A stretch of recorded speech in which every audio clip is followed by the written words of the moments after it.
sent a team of gunmen to Tennessee. The government consider King their #1 enemy. The rich and nitty gets in the office, it gives permission to officers to put us all in prisons and coffins. Bill Clinton built prisons for profit, but Ronald Reagan brought us in narcotics, that's what hit us the hardest. Today, me and the brother, we come to basically call out to our brothers and sisters, particularly here in Detroit, but all metropolitan urban sectors, Black community that's heavily populated with African Americans. This is one of the last calls that we're going to be able to do before doors start to close on us. They are already closing up doors. They are already reversing the moves that we can make in order to empower ourselves and empower our community.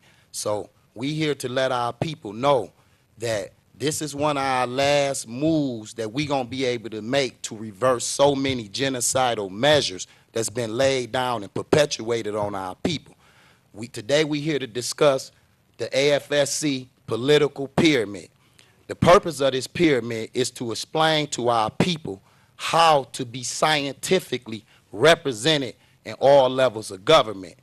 What we must understand as black people is this: we make up 13% of the overall population in this country here. It's 330 million people in this country. 40 million of them is African Americans. Most of us are segregated in southeast portions of this country, which works in our favor, but we'll explain that to you later. But however it go, based on us being segregated into in these portions of the country, we have what? We have power over local municipalities. Local municipalities, and we're going to get to that. So the political pyramid is as follows. You have a national, you have a state, and you have what you call a local, but we gonna do away with local. Right now with this show, we squashing the word local when we talking about politics. From now on, there is no more word local when we discussing politics. There's either national, state, or city.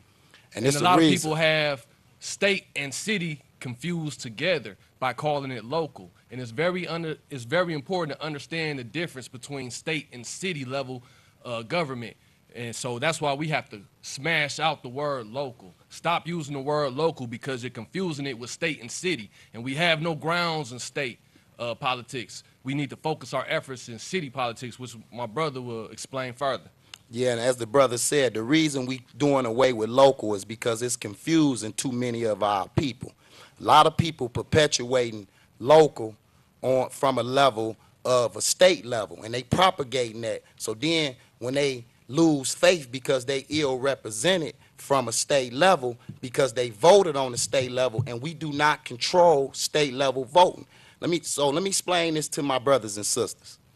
If you can call in and say one state that's populated majority black, we gonna walk off the air because we don't know what we talking about. We ain't gonna waste your time. Call in right now. One state. 313-868-0342. Or there's an alternate 313-868-0351, 868-4336.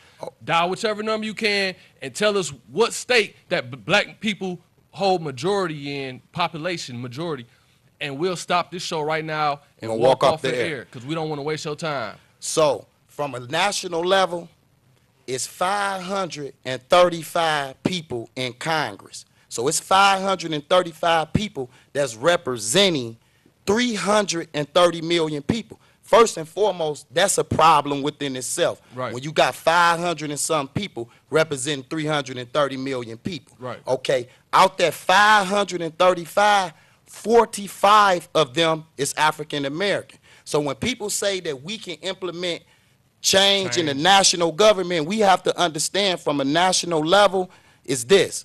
It's 45 out of 535, so we would never have the majority vote. We would never have the majority pool to do anything if white Americans don't agree with us on that. So our representation from a national level is minimum based on the fact. And the only way that can be changed if We overpopulate this country. That's the only way that that can be changed and that we can become the majority from a national level. The same on a state level, okay? You have state governors and you have state attorney generals and you have state secretaries of state and you have state offices. We cannot control who gets in those state offices based on the fact that we do not control the majority of the state votes. And when you do see a brother and sister that reached the point like Obama did and like this sister Stacey Abrams did, understand black votes did not put Obama in. Do y'all understand that black vote didn't put Obama in? I understand, bro. Okay? You got 535 electors that put Obama in, and they are picked by the people of the House of Representatives, which I just said 45 of them is African Americans. Only 45 out of 500 plus. Imagine you and 44 of your friends trying to fight 500 plus people. You're going to lose. Every time. You're going to lose. So that's why our votes, that's why we all our people continuously lose faith in voting. And I'm going to tell you this, another point that we must, as black people, understand. The only way that we can properly get a voice from a national level is that we understand who our United States representatives is. People go out in hordes and put so much emphasis on the president, and they put no emphasis on who the representatives is, who represent the local districts, who represent them in Washington. And that's the same on the state level of government. Your representatives is who can represent you on the state level. That's plain and simple. Now, local level, we control totally the local level. We control the city council, which is a microcosm, which is a smaller version of your United States legislators, which is your United States Congress and your United States representatives and your United States senators. The city council of our city represent the smaller version of them, meaning that they distribute the funds, they makes the budget, they provide the services for the people, they do everything in order to create contracts, create jobs, create shelter, create laws, create order. This is your local that directly affects you. Directly. Okay? And so when we can break down and understand how we can scientifically be represented in forms of government, that's when we can understand the power of voting. Right. And we're talking about city voting. We have a habit of saying local. It's very important that if we do nothing else with this show, we smash out the word local because it's confusing to many of us. But everything my brother just explained is accurate and should make sense as soon as you heard it. The simple fact is we don't have enough numbers to be effective on the state or national level. So we have to direct all of this energy that we're putting forth toward voting, all of this enthusiasm has to be directed toward city level voting. Now here in Detroit, we had a low turnout for the city level voting. That's right. And we had a high turnout for the state level voting. And there are a lot of people optimistic about the outcome of that voting. And we'll get into that, later in the program. But I want to let y'all know that that's backwards. We should put as much energy or even more energy into that we put into state and national level. We need to focus all of that into our city levels. We need to take over our cities. Now to piggyback off what the brother just said, during the 2016 president election of Hillary Rodham Clinton, Detroit had 250,000 people turned out to vote. 250,000. To turn out to vote for Hillary Rodham. And then in the next local election, or I'm gonna say city election with your mayoral and your city council, you had no more than 50,000 people to show out and vote. But these the same people that's gonna complain about all the service, complain about lack of development in the communities, gonna complain about police response time, gonna complain about dumping, gonna complain about violence in the city, gonna complain about lighting in the city, gonna complain about trash not getting picked, gonna complain about all the direct services that directly affects them that their voting could directly change. And they go out 5 times more and vote for on a person a national level who can't even affect who don't you. even know who you are, won't never see you, won't never know your name, won't never hear your voice. Can't represent you. Can't represent you. You understand? There's levels to this. Like Meek Mill said, there's levels to this. We have to operate on our level, Our level is the city level. We no longer calling it the local level because y'all confuse state and city together. We have to understand the difference between national, state, and city politics. Our power is on the city level, and that's in majority black populated cities. It's 1,000 of them in this country that's majority black populated cities, like the brother just said. That's a lot of budgets. That's a lot of services that we can be providing. That's a lot of political empowerment that can be going to the black community. And this don't cost nobody donating their money to nothing. No impoverished people donating their money. This only calls for you to do something that your ancestors risked their life and was murdered for, and that's just vote. Vote. Exercise that right from a scientific level, because it's a scientific way to be represented. I'm going to give y'all an example of how the government from a pyramid standpoint is broke down. Give it to now, them. From a national level, you have the executive branch. That's right. Which is your president. Okay, Right.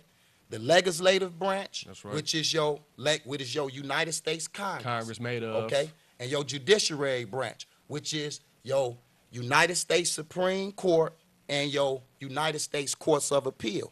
Now, from the state level, you have your governor, which is your executive branch. Okay, he is the president of the state. The governor is the president of the state. Understand that. How that works? His police force is the Michigan State Police or whatever state police that governs that state. Right. The legislature of the state is your state senators and your state legislature. Okay.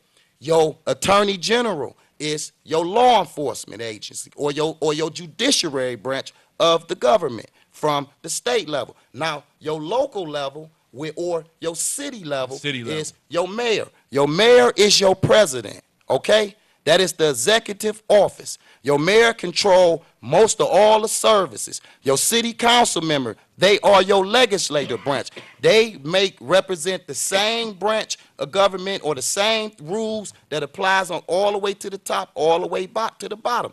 The Detroit police, that's the mayor's police force. He appoints the chief. So anytime you having a problem with police brutality, especially in a predominantly black city, and the brother touched on this with the Ferguson incident. Explain that point you made when you demonstrated about that Ferguson incident, about how it's a majority black city and what they do. All right. First, let me let y'all know we're getting ready to go to a break in about 5 minutes. So I'm going to try to use a little bit of this 5 minutes to explain. We all remember the brother was killed by police, Michael Brown, in Ferguson, 2014. The same mayor was up for re-election. That's right. And he was re-elected because nobody showed up to vote him out. Locally. So out of all of the protesting, and we saw it on TV, all of the protesting, you had people coming from different states, different cities to go down there and support Ferguson. Out of all of the marching, all the beatings, all the killings, all the beatings, all of the tear gas. That's right. After everything was done, the same mayor who was supposed to have held the police department responsible for that man's death was reelected. And why was he reelected? He was reelected because only 5% of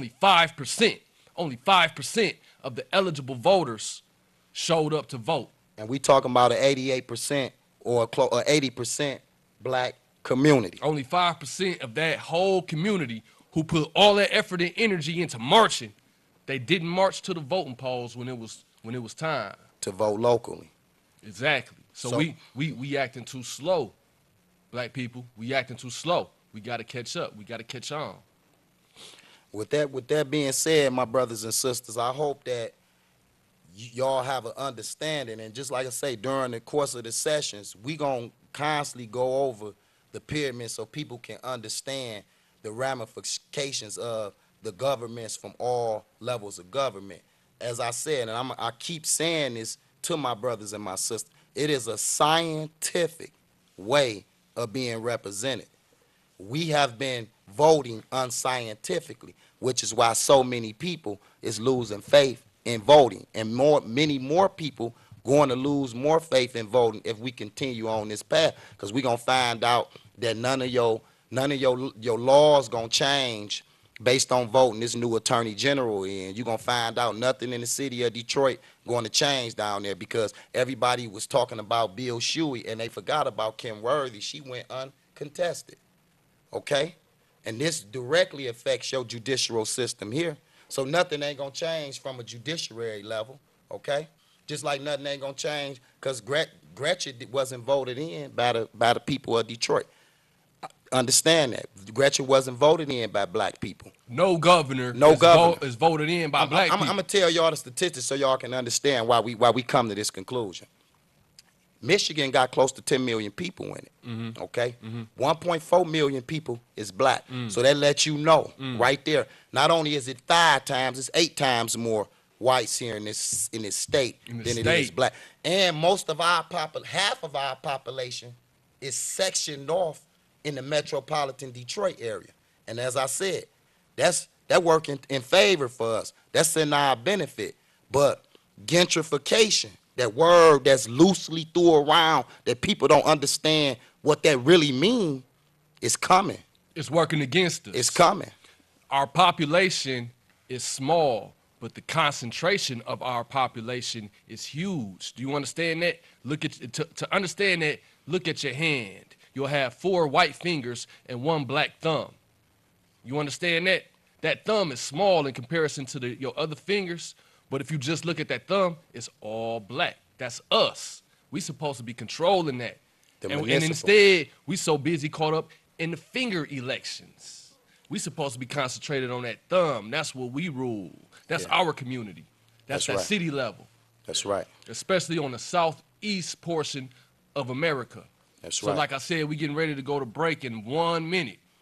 In 1 minute, we're going to break. Is that right? Yeah, that's right. So to reiterate it, our power is in what? Our power is in city voting and local elections. We're not using local, though. We don't lose local, but that's what local really is. It's city. Y'all familiar with the word local? So understand local equals city.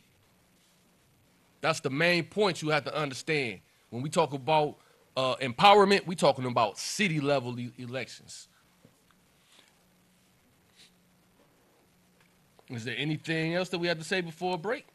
No, that's so. Stay tuned. Before I'm coming back with history about our relationship with the government on a national, state, and our history. There was no city level in our history. Right. So I'm gonna tell you about the history, so you can make better sense of what we're saying. And we can tie everything in, man. How we dropped the baton as a generation, man, and how we gonna pick it back up, or how we can pick it up with the help of the people. Yeah, and remember, the government killed Cain. So when we talking about the government, we're not talking about allies. The government killed Cain, the gun that really killed Cain wasn't recovered because it was a conspiracy. The government sent a team of gunmen to Tennessee. The government considered Cain their #1 enemy. The rich and nitty gets in the office, it gives permission to officers to put us all in prisons and coffins. Bill Clinton built prisons for profit, but Ronald Reagan brought us in narcotics. That's what hit us the hardest. That's when niggas went retarded in California. Crack transformed us from Black Panthers to savages on the corner with bandanas. After that it was over. We ain't never recovered. That's the reason we be killing each other. Yeah, welcome back. Welcome back. So we were just discussing the difference between national, state, and city level government.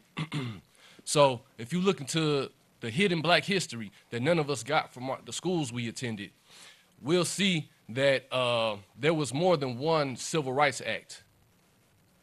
In fact, as soon as slavery ended, and let me give credit to our elders, because our elders, our ancestors ended slavery, regardless of what your schools taught you. Our elders came up with the idea of ending slavery in order to cripple the South's economy during the Civil War. That was an idea to win the war. So Lincoln's support of black people wasn't out of his good heart. It was out of intelligence, of knowing that a broken economy is easier to beat during wartime. So by freeing the slaves, emancipating the slaves, that broke their economy because their economy was based on slave labor. But that idea did not come from Abraham Lincoln or his cabinet. That idea came from Robert Smalls and Frederick Douglass. Okay. Build about it. So yeah, give them their credit because they ended slavery. They just used Abraham Lincoln to do it. So I want you to know that in 1866, that was the first civil rights bill. We know about the 1965 or 1964 civil rights bill, and we think that that's the only civil rights bill, you know, in our history. But the truth is, in 1866, 1 year after our ancestors ended slavery, our ancestors became politicians in the heart of the South, in the heart of racism. That's right. More of them in office than it is now when you deal More with the of them in population. office than it is now. That's right. In other words, they were more advanced than That's us. right. They knew where the power came from, brothers and sisters, for sure. Exactly, because they had suffered the most. With all that suffering, their ideology was how do we progress past this suffering? Their intellect showed them that political empowerment was the answer. Now me and the advocate are picking up. Martin Luther King picked up. Whitney Young picked up what they laid down. And then you brothers also understand this. Right after the Emancipation Proclamation, they called it they went into what they called the Reconstruction era. Now, and that's what the brother is making reference to in the Reconstruction era. You had a lot of our people that went into Congress because they understood the importance of Congress. And they made advancement in Congress from a national level. But what happened was, again, state and local level was against what happened from a national level. And they enacted what they call black codes and Jim Crows. So right when we started to gain advancement during that era, they came with black codes to prohibit us from local and state level voting. I mean, from local and state level power. So that killed off and squashed any advancement that we was gonna do. Also, not only that, they pulled the troops out the South during the time who was stationed after the Emancipation Proclamation. This is when black people first converted over to Democratic Party as well. It's a lot of history in Once this. they pulled those troops out the South who was protecting them from the local and the state level. And we went dormant for close to 100 years from a voting standpoint. So when you hear people talking about we voted, we never scientifically voted. Yeah, what we're suggesting with this program is something that's never been done before because apparently nobody has figured it out yet, except the advocate and me. So this is how you can figure it out. Go to your Google and type in 1806 civil rights and read what it has to say. Then go to your Google and write in 1875 Civil Rights Act and see what it has to say. Then go to 1957 Civil Rights Act. So I just named 3 different Civil Rights Acts, and I haven't even got to the 1964 Civil Rights Act, which the only Civil Rights Act most of us are familiar with. So what are these other Civil Rights Acts that I'm talking about? What I'm talking about is the fact that our ancestors used the national government to squash out the white supremacy, the KKK, the white racists who didn't want slavery to end, the remaining Confederate soldiers or the remaining Confederate supporters who felt like black people should stay at the bottom class. Our ancestors used the federal government to fight them in 1866, 1875, and 1957. 3 different civil rights acts. And 1964 was the final one that we know of because it embodied all of the provisions that our elders were trying to establish. And then that should give our people a understanding also on why we always constantly reach towards the national vote. For years, that was our only form of action We got no action For on the state 100 level. years, For that 100 was our years. action. That was our only We form used of the action. federal government. That's right. Our ancestors were scientific at the time because, understand this, our population had to develop to 40 million here. We had to develop these black majority Right, we were municipalities. growing. We were This growing grew at the into time. this. Yeah. So they could not use this method in order to We effectively didn't have a empower majority themselves. level Not at all. in the southeastern cities of America like we do today. Not metropolitans. So what they had to do was get national empowerment That's right. on the government level in order to fight the KKK, and they were successful. They That's won right. that fight. That's right. Now, Explain to them. well, we within getting that ready to fight. take a break at 7, which is in 1 minute, and we'll come back, but right now I'm about to open it up for my Facebook Live. I'm on Facebook Live right now. If you have any questions or comments of what we're going over right now, you can start pouring them in. Check me out on Facebook at Joe Scholar, Joe space SCHOLAR, Joe Scholar. We can start we could start the Facebook Live portion, after 7 o'clock. We about to get ready to take a break at 7 o'clock, so that's in 1 minute. So we just wanted to give you the ideology that we had 1866 civil rights, 1875 civil rights, 1957 civil rights, all coming from the national level of federal government that our ancestors secured for us. And towards the second half of the show, we'll explain to you why that method is no longer effective. Right. Yeah, we're getting ready to go to a break right now, though. Remember, the government killed King. They are not our ally. They are our enemy. Government killed King, the gun that really killed King wasn't recovered because it was a conspiracy. The government sent a team of gunmen to Tennessee. The government considered King their #1 enemy. The rich and nitty gets in the office, it gives permission to officers to put us all in prisons and coffins. Bill Clinton built prisons for profit, but Ronald Reagan brought us in narcotics. That's what hit us the hardest. You're watching WHPS, Highland Park, Detroit.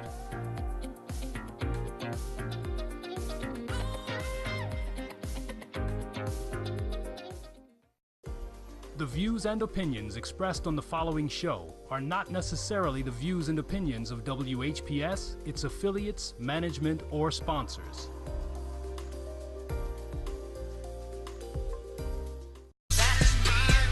Government killed King, the gun that really killed King wasn't recovered because it was a conspiracy.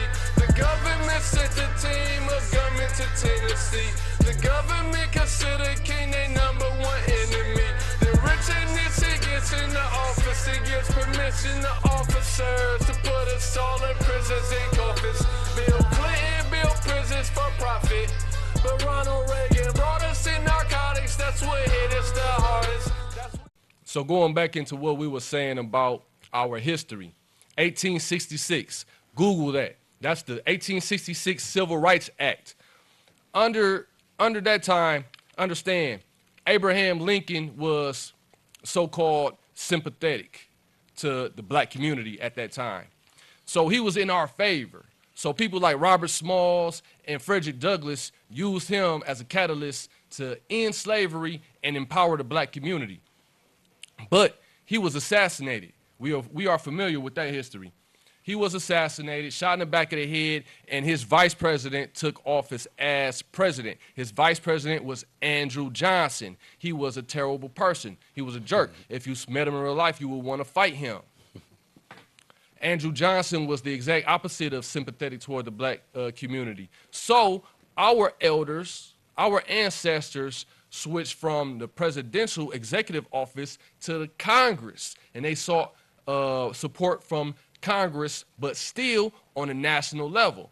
The reason we needed this national level of support is because on the state level, we didn't control it. We didn't control it, and everybody hated us. Everybody was racist. Everybody felt like slavery should not have ended, or Black people were second-class citizens. We had no love coming from the state level. And guess what? To this day, you could basically say the same thing. The only difference now is to this day, the national level of government does not support us. So 1866, 1875, that was during Ulysses Grant's administration. You can Google that. He was another one like Lincoln, sympathetic toward the black community. He created the he signed the 1875 Civil Rights Act in order to enforce the rules that were already established by the 1866 Civil Rights Act. So these different measures of civil rights were just to try to enforce the rules that were already established. The reason that they weren't being followed is because on a state level, we were being discriminated against, we were being hunted down, we were being oppressed. Yeah, Jim Crow and black codes. So that's what is known as in history. That's what he referring to. Yeah, the Jim Crow, black codes, that was a state level policies. That's right. So you can go all the way down to 1875, and you'll still see civil rights acts being administrated. You go down to 1957, and under Dwight Eisenhower's administration, who was also sympathetic, like Lincoln, like Grant. Eisenhower was sympathetic to the black community. So whenever we didn't have a sympathetic president, we would go to the Congress and try to override the president's rule with the Congress, with the power of Congress. But this was 100 years ago. Things have changed since then. But understand this, when you're talking about the Congress, we already touched on electors. Now, they the ones select the electors who elects the president. So in essence, they can go on him, which is why every appointment the president makes has to be confirmed by the Senate. So it got to be approved by them. So this is why they was able to bounce from the president to the legislature, to the Congress, because the Congress has the power. They put the president in, as we said earlier. Right, and they were brilliant for that. And let me just take a quick second to admire how brilliant they were. Now, a lot of people say that we were forced to become religious or whatever, but history shows that our ancestors used whatever means they could to become educated, to learn how to read and speak and write in English. So by the time they ended slavery, they were already geared up and ready to go to be political representatives. They were already literate and intelligent. So you see the different levels of intelligence, how they manipulated the government to our benefit. Not only that, operating with laws prohibiting them from being educated. Right. This is where the churches became black community sanctuary. That's why but they got lost, but we're going to talk about that later. That's a different show, We'll talk about that later. We don't want to get too far distracted off the topic. The topic is government empowerment. So now we down to after the 1957, and a good example is the 1957 Civil Rights Act. That's when President Eisenhower made it legal for black people to vote on a national level because the states outlawed black people from voting. So that's a pure example of the hatred we got from the state level and the love that we got from the national level. But it's totally reversed now, and let me show you why. In 1964, that's the Civil Rights Act that we're all familiar with King leading it. That was during the Johnson administration when we got the 1964 Civil Rights Act. At that point, King had become such a powerful leader that he was able to galvanize people of all different backgrounds, different races, different religions. They all united under one moral umbrella. And he was the leader of that morality. Not only did he stop the Jim Crow laws with civil rights, but he aimed his next target at the Vietnam War, which made the government target him. Which was very strategic as well, too. That was very strategic. Because everyone, regardless of skin color or religion, they all were against the Vietnam War because of the brutality of it. How many Americans were being lost, and we couldn't. There was no reason for it. So they all ended up protesting against the Vietnam War, and it was under his leadership, which is what made him a target, which is why the government killed him. But after they killed him, they put Richard Nixon in the office. And the fact that no black people know who Richard Nixon is, that's where the problem starts. And that's where going to that, that's where the baton got dropped after the assassination of not just the Brother King, but all those freedom fighters. All you had those the Black freedom Liberation Army, you had the Panthers. They was all assassinated. All assassinated during the late 70s, right. 60s, and early 70s. And that killed our revolutionary spirit within our community. Right. Understand that. The brothers that started to masquerade as revolutionaries by avoiding the system, that's where rebels became criminals. For real. People wanted to avoid the system, make money outside of the system. That's where that whole concept, and those people were considered rebels because they didn't necessarily agree with the system, but they didn't fight the system as well. But the rest of the remaining people who didn't do that checked in and totally dropped the baton and didn't fight. This is why the connection and the link between those freedom fighters that suffered and died from the 60s and going on back to us right now has been dropped. Right. We have done nothing to perpetuate or to pick that baton up and continue the fight that our ancestors did. And miseducation came through that. And we lost our whole culture. We lost our whole fight within that. And we here to bring that back and to try to restore that to our brothers and our sisters, that we got to get that baton. It's been kicked under the bleachers. It's not only been dropped, but we kicked it under the bleachers. We can't even find it. Right. So we got to get that baton. But we're going to go into a break and go on in another minute, and we're going to touch on some more topics, and we're going to open up the line so any brothers or any sisters in the Detroit or whoever listening in can tune in. If y'all got any questions, tune in, because we basing everything on facts. So it's no question that it can't be answered because we relying on facts. I ain't relying on my opinion. He ain't relying on your opinion. We don't got time for opinions. We don't. We don't got time for no opinions. Right. We're not interested in your opinion. There's too much at stake. That's the reason why I'm reading history. I'm speaking on history.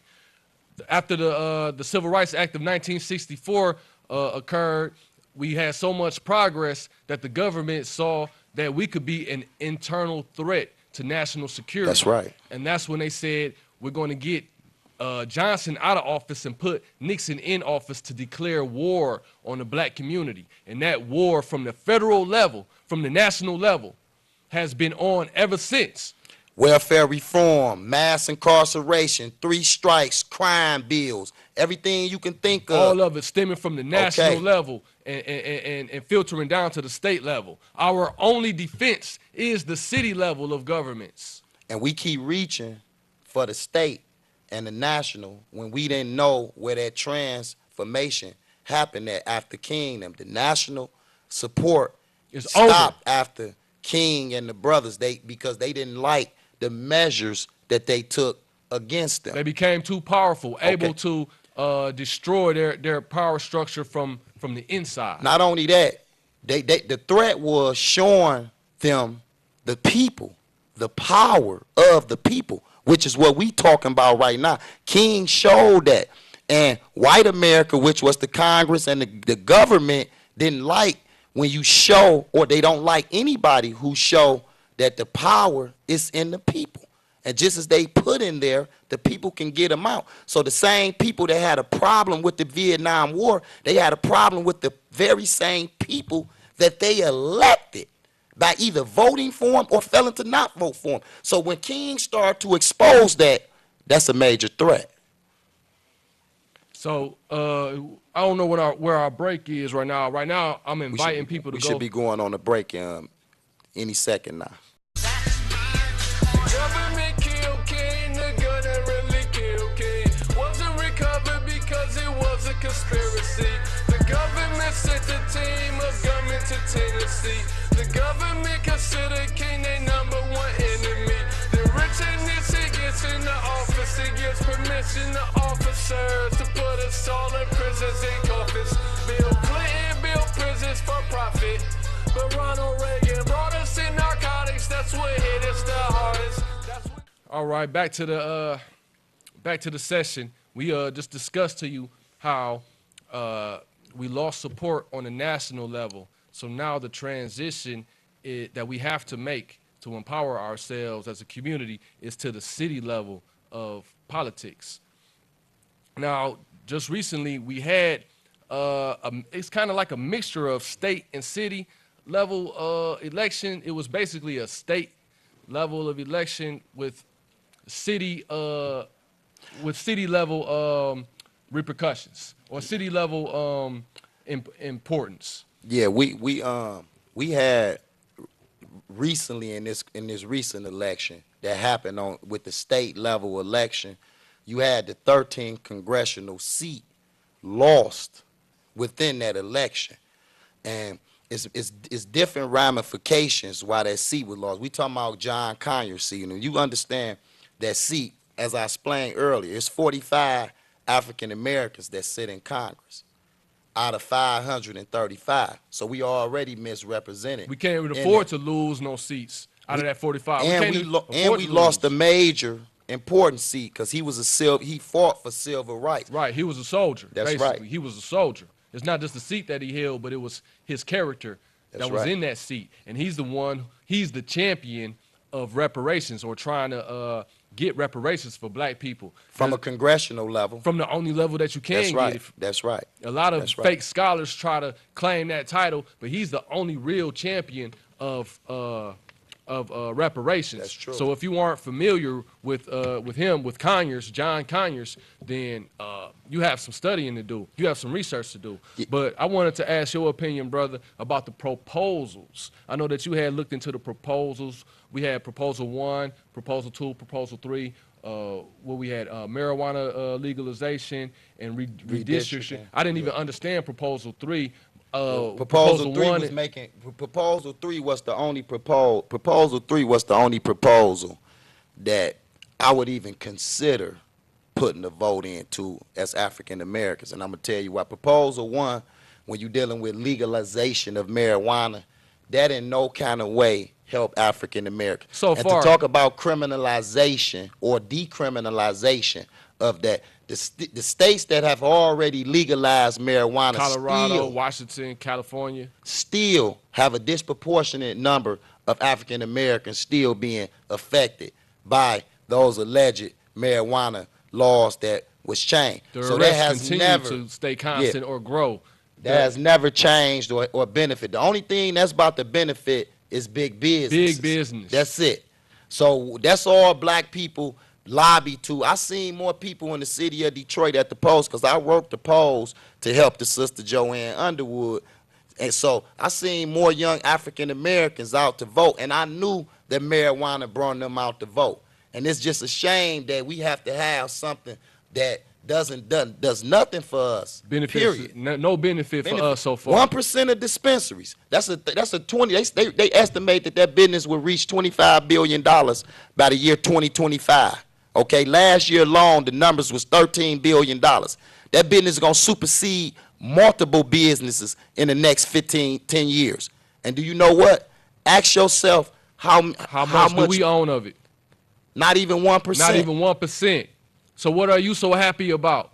What are you so enthused about going to vote for legal marijuana?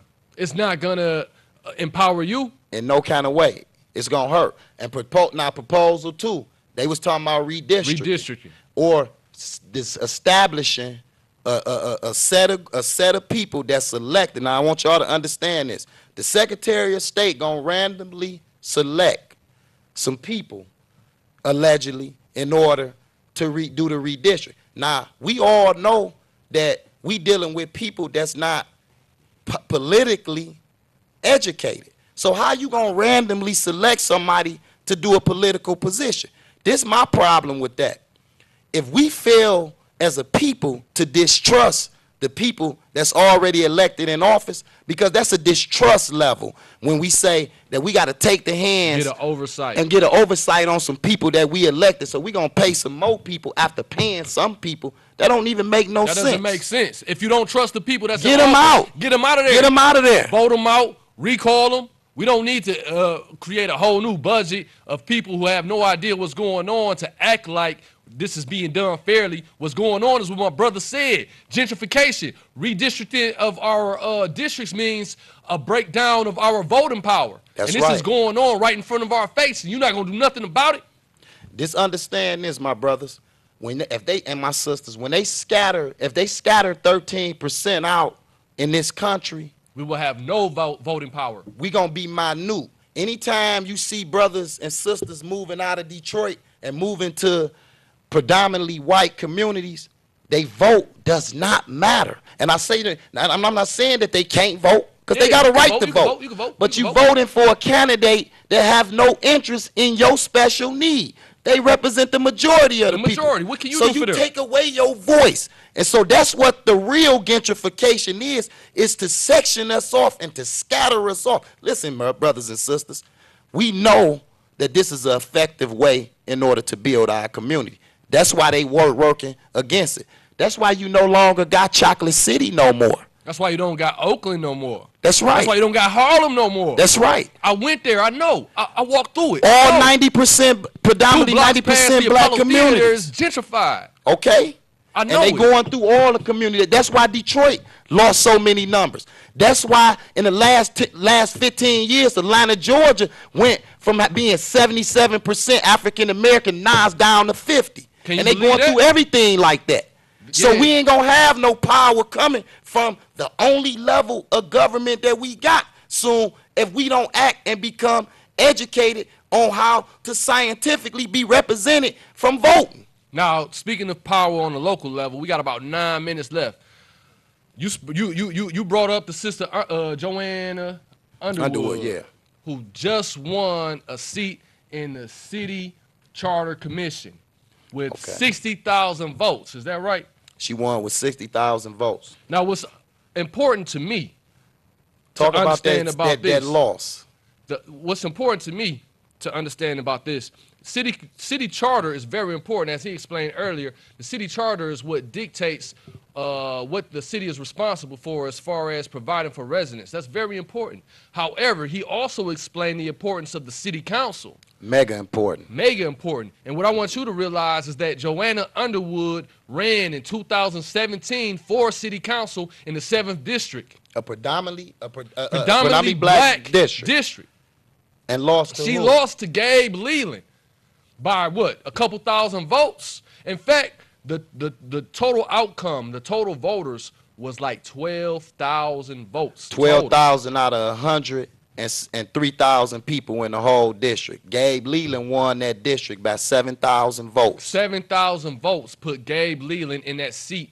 A predominantly black district put a white man in the seat that's currently indicted. It's currently indicted. Now, yeah, you ruined the surprise. The surprise is the same person who beat Joanna Underwood for city council is under FBI indictment for bribery. And he won with only 7,000 votes, that city council office. Meanwhile, Joanna Underwood won that city charter commission seat with 60,000 votes. If you would have come out to vote. Somebody on the line. Oh, we got a caller. I don't know how to work the You on the phone line yet. now, caller. Yes, good evening. You know, I agree with you. Gabe Leland should need to be off that city council. That's right. Let's recall him. They did to Kwame Kilpatrick. He had no business doing no 29 years for nothing. That's right. Hey, brother, we going to be doing, in 45 days, we're going to be doing a recall on him. It only take, the beautiful thing about the beautiful thing. And yes, NAACP and a lot of our so-called leaders are sellouts. Majority of them here in Detroit is, brother. To the fact only, you know.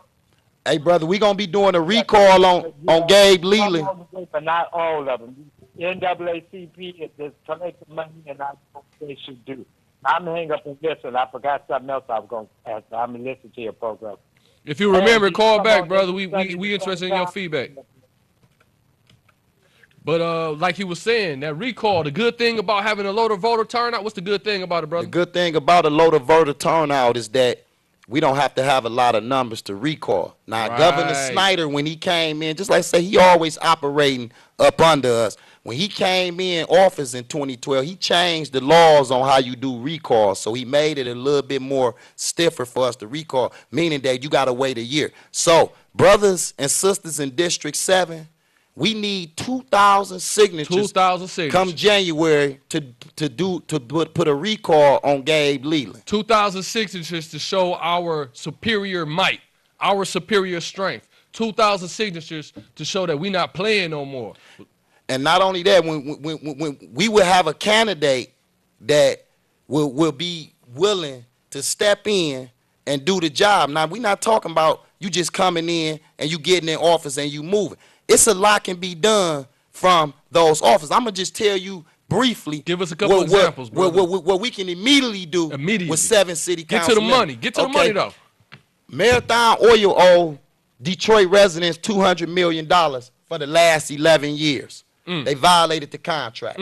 Olympia Arena owed Detroit residents hundreds of millions. Hundreds of millions. Okay, all of the local casinos here that's been bringing in over $25 billion in the last 20 years, been doing that tax-free in an impoverished community, okay?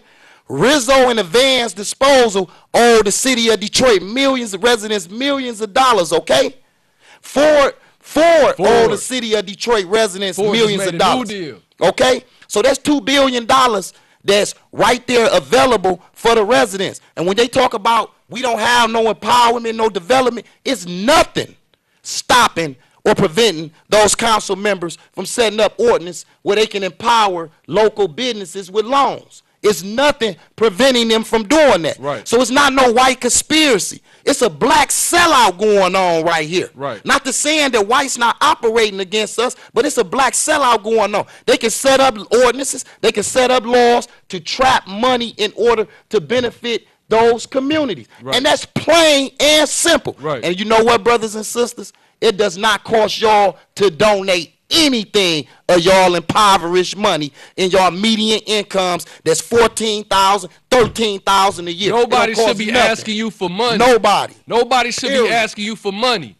Nobody should be asking you for money. It's billions available for us. How they asking you for something and you impoverished? Period. It's billions of dollars available to us, brothers and sisters, and that's right through our local government. Our local government. Okay? We just have to put some soldiers in those seats who will secure that money. Let's go to a caller. I guess the caller dropped. So, brothers and sisters, please understand this. Okay. Hello? We listening in. Hello? Yeah, Hello. you air. Okay, yeah. So I'm calling back. All You right, know, all right. It's some of our people that helped get Conyers out of that spot, too. Don't forget. I know they get mad. They helped get Conyers out of that spot also, you know. You know, some of these people got, like some of these people got more faces than a clock. You got to watch them. Right, brother. That's The exactly right. girl got indicted. The girl who got indicted who taking bribes with the city council, Gabe Leland, she the one said Conyers sexually harassed her. The allegations that were raised, Right. the same people who raised those allegations are under indictment too. Yeah. They didn't get up and support him and all. Some of these so-called leaders. So yeah, I know they get mad. So I hope we can get your support, my brother, on this recall. Because it's time to have a recall. Yeah, we not up here to be no talk show host. This up ain't no here to talk build. show. It's time for a recall of Gabe Leland. And now we got to wrap it up. You know, I hope we gave you some good information to consider. Remember, it's time to flex our. We already showed our power in this last election. Ask Joanna Underwood, 60,000 votes. Come on. That's more than the mayor got. We That's can do right. that every time on the city level. It's time to step it up and let's do it. That's more. Again, brothers and sisters, we need as many people. A lot of those districts up for grab. I'm gonna go through them. Southwest Detroit, which is District 6, it got 100,000 residents. Castellano Lopez won that district with 4,900 votes. That is ridiculous. The same with Scott Benson. I think he won that district over there with probably about 8,000 votes. Nobody on the city council got more than 12,000 votes. Period. Period. So that means that any misrepresentation, They can get recalled That's easily. right. Because Easy. you only need a percentage of the votes that they got. You only need 25%. And we're So- going to start with Gabe Leland in the 7th district. So we need 1,500 to 2,000 votes coming out the 7th district. If people serious about affecting change in our communities, they serious about a better life for their children, then we got to start with the power that we got. And this is our only power from a political level. It's through local or city politics, brothers and sisters. The government killed King, so don't consider the government an ally. They are enemy. And that's it. We out. Government killed King, the gun that really killed King wasn't recovered because it was a conspiracy. The government sent a team of gunmen to Tennessee. The government considered King their #1 enemy. The rich and nitty gets in the office, it gives permission to officers to put us all in prisons and coffins. Bill Clinton built prisons for profit, but Ronald Reagan brought us in narcotics. That's what hit us.